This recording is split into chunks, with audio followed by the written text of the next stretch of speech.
Okay, so you're busy, right? We totally get it. You want those powerful ideas, but maybe not the hours of reading. Exactly. You want the core stuff, distilled. That's what we do here.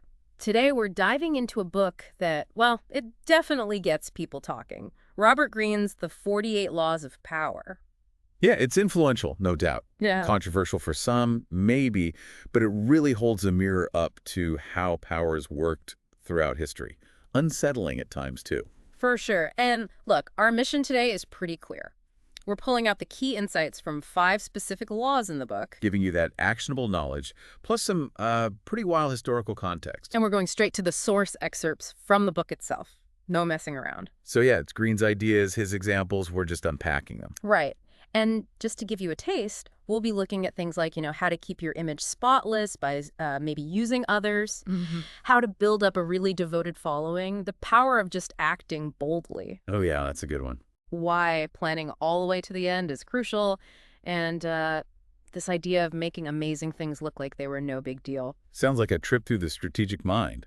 Shall we jump in? Let's do it. Okay, first up, Law 26. This one hits hard. Keep your hands clean. Yeah, the core idea here, according to Greene, is basically projecting this image of impeccability. Like you never do anything wrong. Exactly. And the way you do that often is by using other people. Scapegoats, or he calls them cat's paws. Cat's paw. Yeah, like somebody used to pull the hot chestnuts out of the fire so you don't get burned. They do the dirty work, or they take the fall if things go south. So your reputation stays clean. Precisely. You avoid getting linked to anything unpleasant. And Greene brings out some history here. Let's talk Cao Cao, Han Dynasty general. Right. Powerful Yeah. figure. So the story goes he's in a siege, and there's a problem with the grain supply. Miscalculation. Troops aren't happy. Not at all. They're hungry, grumbling. There are even rumors Cao Cao is hoarding grain for himself. Mutiny is looking like a real possibility. Okay, tricky situation. What does he do? Well, Cao Cao, being very aware of appearances, knows he can't look weak or responsible. So he calls in his chief of commissariat, the guy in charge of supplies. Uh-oh. I had a bad feeling about this. Yeah, Cao Cao basically tells him, look, I need your head to show the troops, Wow. Just like that. pretty much. The chief pleads, says he's innocent, but Cao Cao insists it's necessary to stop a rebellion, promises to look after the guy's family. Cold. Very. The chief is executed, head displayed, and suddenly the grumbling stops. So the key was deflecting blame instantly. Instantly and decisively. Greene points out leaders often fail not because of the mistake itself, but how they react, admitting fault. That can look weak. Yeah. Cao Cao just shifted the blame. Yes, fast. Fits with his whole philosophy, right? I'd rather betray the whole world. Then let the word betray me. Yeah. Sacrificing one person to maintain control over many, it's stark. Okay, another example, Chaucer Borgia. This one's maybe even more ruthless. Certainly theatrical. So Borgia conquers the Romagna region, which was pretty lawless. He appoints this guy, Ramiro de Orco, to bring order. And De Orco does, but brutally. Extremely brutally. He gets the job done, pacifies the region, but everyone ends up hating him intensely. Which could become a problem for Borgia himself. Borgia saw that. This hatred for his lieutenant could easily splash back onto him. So first, he publicly distances himself a bit from de Orco's methods. Hints maybe they went too far. Setting the stage. Exactly. Then, bam, he has de Orco arrested and publicly executed, puts his body on display in the town square, cut in two, with a knife beside it. Good grief. And Machiavelli saw this. Yep. Machiavelli wrote that the scene left the people at once stunned and satisfied. Stunned and satisfied. Wow. So the scapegoat satisfies the public anger. Perfectly. It channels all that resentment towards de Orco away from Borgia and makes Borgia look like the bringer of justice, even though he ordered the initial brutality. It's a masterclass in manipulation, really. Almost ritualistic, Greene says. Okay, one more for this law. Cardinal Richelieu in France. Right. So there's this plot against Richelieu, the day of the dupes. One key plotter is Michel de Marillac, keeper of the seals. Problem is, he's tight with the Queen Mother. Very powerful connections. So punishing him directly is risky. Hugely risky for Richelieu. Yeah. So what does he do? He goes after Marillac's brother, a respected army marshal. Who had nothing to do with the plot. Apparently not. Completely innocent by all accounts. But Richelieu has him tried on trumped-up charges, fake charges, and executed. As a message. As a very loud, clear message to anyone else thinking of crossing Richelieu. And it punished the actual conspirator indirectly without Richelieu having to confront the Queen Mother head-on. protects his own power. It's all quite calculating. So boiling this down, what are the do's for Law 26? Okay, Greene says, do find others to blame for your mistakes. Do use these cast paws for the unpleasant stuff. Do make sacrifices of others, obviously quickly and decisively when you need to. Shift the blame outwards. Always. And use scapegoats as warnings. And the don'ts. What should you absolutely avoid? Don't apologize or make excuses for mistakes if you're in power. Don't get your own hands dirty with unpopular or risky actions. And don't take the hit directly for big screw-ups. Never. Not if it risks your standing. So for listeners, the practical takeaways seem to be, think ahead about blame. Yeah. If mistakes are possible, and they always are, figure out how you might redirect that blame without it sticking to you. Identify potential cat's paws, people who might do the tough stuff for you, maybe without even realizing it. Right. And just always remember, appearances matter. Hugely. Public perception isn't just fluff. It's central to holding on to power. Makes you think about accountability, doesn't it? It really does. Okay, let's shift gears. Yeah. Law 27. Play on people's need to believe to create a cult-like following. This sounds interesting. Oh, it is.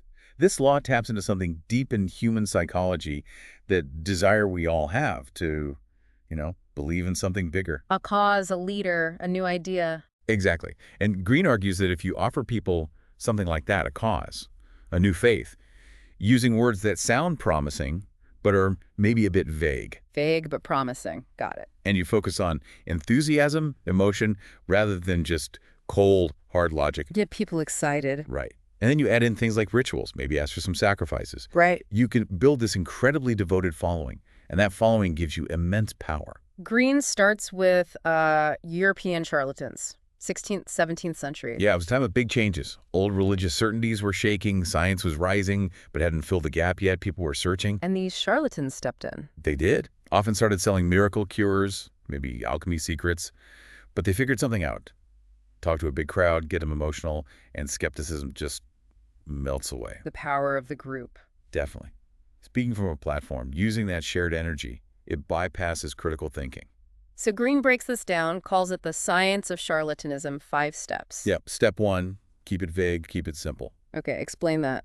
Use words that sound good, promise amazing things, transformation, wealth, health, but don't get pinned down on the specifics. Use fancy titles, maybe invent new words, make it sound profound. But the core message is simple. Simple solution to big problems. Easy to grasp, easy to believe. Okay. Step 2. Emphasize the visual and the sensual over the intellectual. Right. Surround yourself, your message, with stuff that appeals to the senses. Theater, maybe luxury, cool visuals, music, incense, anything that distracts the rational mind. Keep them dazzled so they don't think too hard. Pretty much. Create an atmosphere of belief. Step 3. Borrow the forms of organized religion. This is about structure. Create a hierarchy, ranks, levels. Have rituals people perform. Ask for sacrifices, time, money, loyalty. Make people feel like they belong to something special, exclusive. Like a club, but more intense. Exactly. Gives it legitimacy, structure. Step 4. Organize your followers. Build that group identity. Make them feel like an ease. And often the best way to do that is to define a them. An outsider, an enemy, someone the group is against. Creates unity through opposition. Strengthens the bonds within the group and their loyalty to you. And the last one, step 5. Ask for sacrifice. This deepens commitment. When people give something up, their time, their money, maybe old beliefs, they become more invested. They need to justify that sacrifice to themselves so their belief gets stronger. It's a psychological hook. A powerful one. Greene uses historical figures to show this. Francesco Giuseppe Borri. Yeah, 17th century Milan. Bit of an odd character. Claims he had a vision. He's going to be the general for a new pope's army. Says he can see souls, find the philosopher's stone. Big claims. Huge. And people bought it. He'd examine their souls, give them ranks in his cult, made them take vows of poverty, give them all their stuff, promising riches later from his alchemy. Classic vague promises, rituals, sacrifice. Okay, who else? Michael Schuppach, the mountain doctor. Ah, yes, the Swiss doctor from the 18th century. He built this whole cult of nature around himself. People came from all over Europe to his place in the Alps. Why? What was he doing? Natural medicine. Yeah. Remedies with nice names. Tasted good, unlike the usual nasty stuff back then. He diagnosed people by looking at their pee, talk about harmony with nature. Seems appealing. Very. And his treatments, like using early electric shock machines, he framed them as using natural forces. He even staged some cures, apparently, All about belief and presentation. And then Franz Mesmer, animal magnetism. Right. Mesmer believed in this invisible healing force, animal magnetism. He got pushback in Vienna, so he moves to Paris, sets up this amazing clinic, stained glass, mirrors, incense, harp music. The whole sensory experience again. Totally. He had these group sessions around a tub of magnetized water. People held iron rods connected, and they had these intense emotional reactions, go into trances. Which Mesmer said was the magnetism working. Yep. Even though a commission later said it was basically group hysteria, autosuggestion, he had a massive following for a while, even nobles. His idea spread even after he was discredited.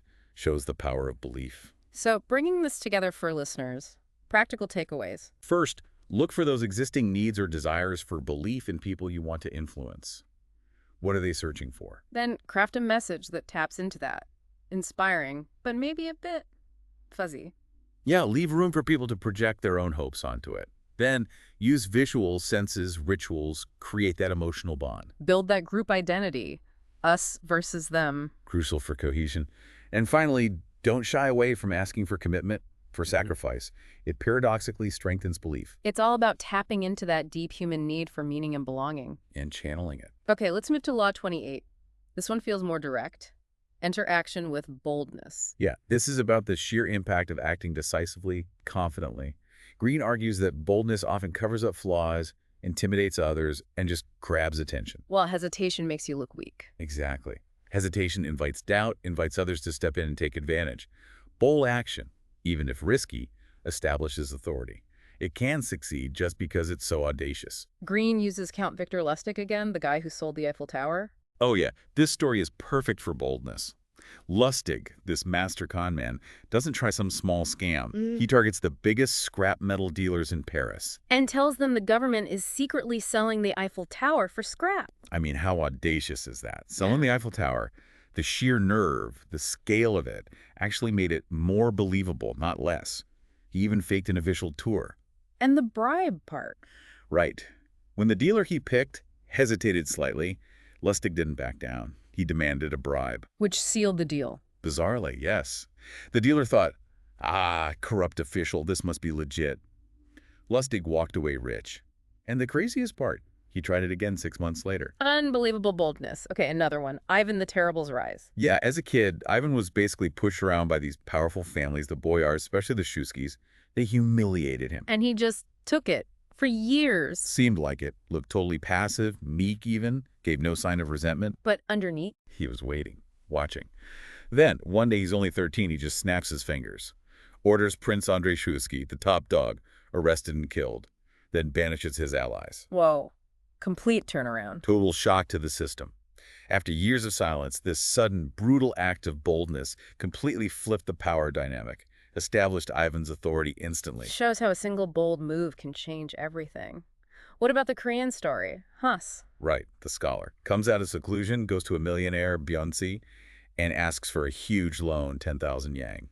No explanation given. And the rich guy just gives it to him. Yep. Byung-si's reasoning was fascinating. He said, Ha-sang looked poor, but his manner was totally confident. No shame, no hesitation, just direct. So the confidence itself was collateral? Pretty much. Byung-si figured someone that confident was either crazy or brilliant and decided to bet on brilliant. The boldness alone convinced him. Greene compares boldness and hesitation psychologically, right? He does. He says, the bolder the lie, the better, because audacity distracts. Lions circle the hesitant prey, weakness attracts predators, and boldness strikes fear. Fear creates authority. Makes sense. Bold moves are intimidating. They set a tone. So how do we cultivate boldness if it doesn't come naturally? Greene suggests a few things. First, realize that being timid is often just being too self-absorbed, worrying too much what others think. Get out of your own head. Right. Second, know that boldness is like a muscle. You can train it. Practice helps. How do you practice? Start small, low-stakes situations, negotiations maybe. Ask for a bit more than you normally would. Just practice acting decisively. Confront your fears. Yeah, Greene says our fears are often way bigger in our heads than in reality. Challenge them. And remember, sometimes the problems a bold move creates can be solved with even more boldness. Keep doubling down. In a way, yeah. Don't retreat. Okay, so practical takeaways. Look for where hesitation is holding you back. Definitely. Consider taking that calculated risk, making that bolder request. Project confidence, even if you have to fake it a bit initially. Act decisive. Communicate clearly, strongly, and maybe, just maybe, recognize that people often underestimate someone who just goes for it. You could use that. It's about pushing past that internal barrier. Breaking inertia, yeah. Acting with conviction. Okay, Law 29, plan all the way to the end. This sounds like common sense, but maybe it's not so common. It sounds obvious, but Greene argues most people don't do it. The core idea is foresight is critical. You have to think through everything. Every step. Every step, potential consequences, obstacles, rivals popping up, even people trying to steal your credit later on. Plan for success and failure and everything in between. Exactly. Planning to the finish line means you're not just reacting to stuff. You know where you're going, and crucially, you know when to stop. You guide fortune. It doesn't just happen to you. Greene uses Vasco Núñez de Balboa as a warning, the guy who found the Pacific. Yeah, amazing discovery, huge ambition. But he didn't secure his position, got tangled in politics, rivalries with guys like Pedrarias Davila. Who ended up getting him executed. Right. Balboa made the discovery, but he didn't plan the political endgame. So others, like Pizarro, who conquered Peru, ended up reaping the rewards of Balboa's initial boldness. Discovery wasn't enough. Contrast that with Otto von Bismarck and German unification. Now there's a planner. Bismarck had a clear, long-term goal. A unified Germany, led by Prussia. Everything he did served that goal. The wars he started. Denmark, Austria, France. All calculated steps. He didn't just grab land aimlessly.